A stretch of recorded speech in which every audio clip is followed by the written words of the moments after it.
masa depannya ya, mengejar cita-cita. Jadi judul ini dipilih berdasarkan keputusan bersama ya kelompok kami. Jadi saya, Kakak Sonia dan juga Dianus.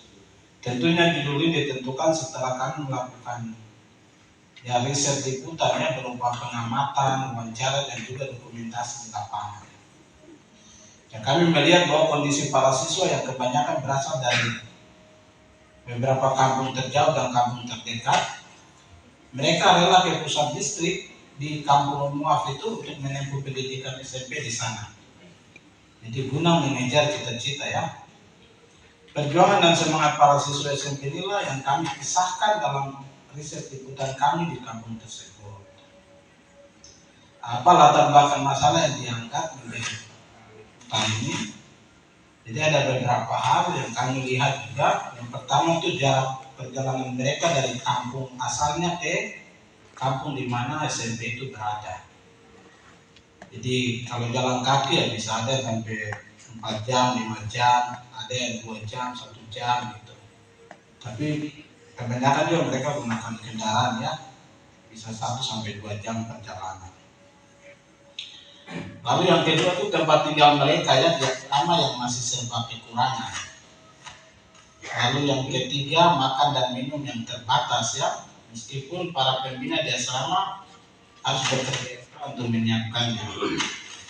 Lalu yang keempat itu orang tua dari para siswa ini rata-rata petani di kampung. Lalu jadi apa yang berita yang diangkat? Jadi ini kita tulis singkat dari penjelasan ini. Jadi kami mengangkat tentang kisah anak-anak sekolah di SMP.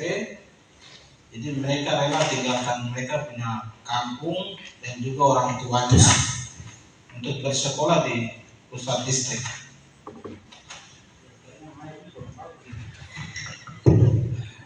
Baik, ini mantap. Kami juga mengisahkan tentang asrama. Jadi ada asrama putra putri yang didirikan oleh gereja Katolik ya melalui paroki Santo Bonifasius yang ada di kampung Muaf. Lalu digagas oleh seorang pastor bernama Gabriel yang ditugaskan di paroki di wilayah tersebut. Yang pastor itu berasal dari Ordo Agustinus ya, OSA. Lalu lokasi yang kita pilih itu di SMP Negeri 1 Wet, Kampung Muaf, Distrik Wet, Kabupaten Kerong. Lalu ada narasumber yang kita angkat dalam riset liputan khusus kita itu yang pertama para siswa SMP yang pertama yang kita pilih yang ada dari kampung paling jauh dan juga kampung yang ada di sekitar pusat distrik, jadi tidak terlalu jauh. Lalu dewan guru, jadi dewan guru di SMP juga kita jadikan sebagai narasumber. Lalu pembina asrama putra putri itu yang merupakan pastor Debbie tadi. Lalu yang keempat itu orang tua siswa, perwakilan orang tua siswa dan juga tokoh adat setempat. Jadi liputan khusus ini kita lakukan selama 4 hari, terhitung sejak Rabu 1 November hingga 4 November 2003 tahun lalu ya. Lalu kenapa kita memilih daerah itu sebagai objek liputan? Jadi kampung Muaf Distrik Wet yang ada di Kerong ini merupakan salah satu daerah yang berbatasan dengan Papua Nugini. Selain itu kampung ini terdapat pusat pendidikan terutama SMP di Distrik Wet. Di sisi lain pendidikan di kampung Muaf jadi salah satu masalah yang hingga kini masih ada. Oleh karena itu hal ini menjadi dasar utama dari kami untuk mengangkatnya dalam riset liputan khusus ini. Lalu yang berikut terkait dengan data yang diperoleh di lapangan ada perbedaan atau tidak ya. Jadi setelah kita melakukan riset liputan khusus ini kami terdapat beberapa data yang kita coba lihat di sini. Yang pertama itu di SMP itu ada 151 siswa ya. Sorry ini ada kesalahan, 115 siswa. yang berada di yang datang dari kampung paling jauh. Kampung paling jauh itu mereka ada dari Towe Hitam. Jadi distrik Towe Hitam itu di kampung Towe atas, jadi paling jauh sekali, maupun kampung-kampung yang ada di paling dekat di sekitar distrik. Lalu selain itu dari data para siswa ini, jadi tidak semua siswa yang sekolah di SMP itu tinggal di asrama. Jadi yang hanya tinggal di asrama itu 40 siswa yang terdiri dari putra putri ya. Sorry, dalam data riset ini ada kesalahan sedikit dalam penulisannya. Nah, di putri itu ada 29 ya, 29 ya putri dan 14 putra. Jadi totalnya semua ada 43. Jadi mereka yang diprioritaskan tinggal di asrama itu adalah yang dari kampung di luar dari tempat sekolah itu ada. Misalnya di kampung Muaf itu anak-anaknya tidak tinggal di asrama, karena diprioritaskan untuk anak-anak yang datang dari kampung-kampung terjauh. Lalu selanjutnya, bagaimana respon dan tanggapan masyarakat sebagai objek liputan.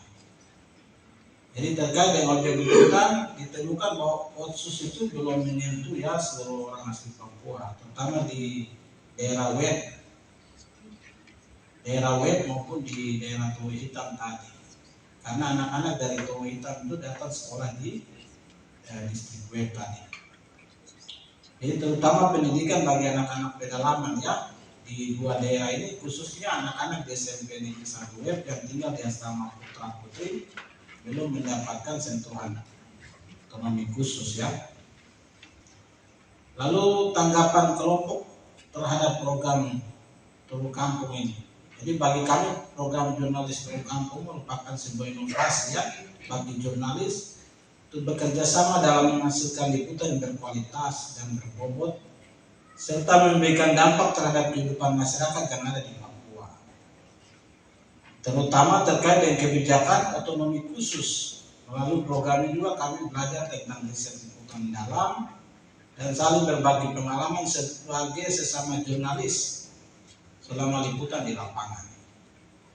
Jadi antara saya, Kakak Sonya dan juga Ade Julianus ya, selama liputan kita berbagi pengalaman juga dalam liputan ini. Lalu apakah melalui program jurnalisme mendapatkan banyak manfaat?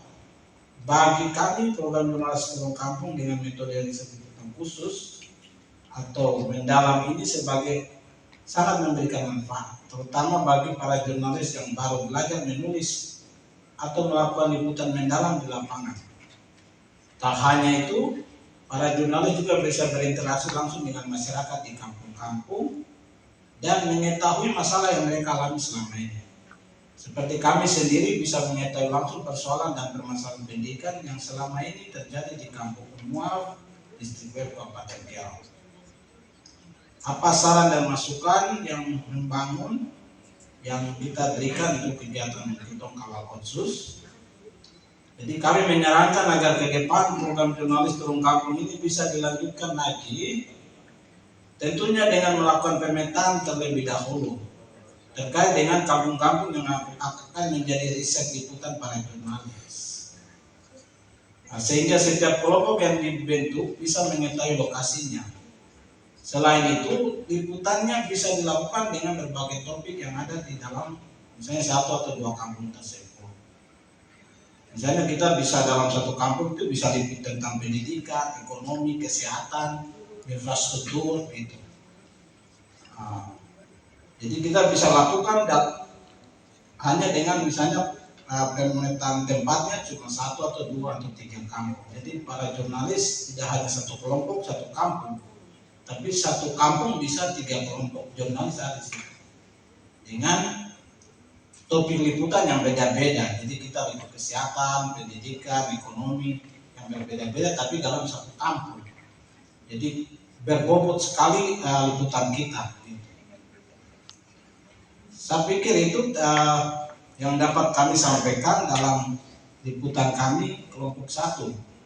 Ya akhirnya saya ucapkan terima kasih kepada Don Donaturia yang memberikan kesempatan untuk kami, saya sendiri, Kakak Sonya dan juga Ibu Danis untuk berikutan. Ini pengalaman yang sangat berharga, karena pengalaman adalah guru yang sangat berharga. Demikian, terima kasih, selamat siang. Berapa untuk kelompok 1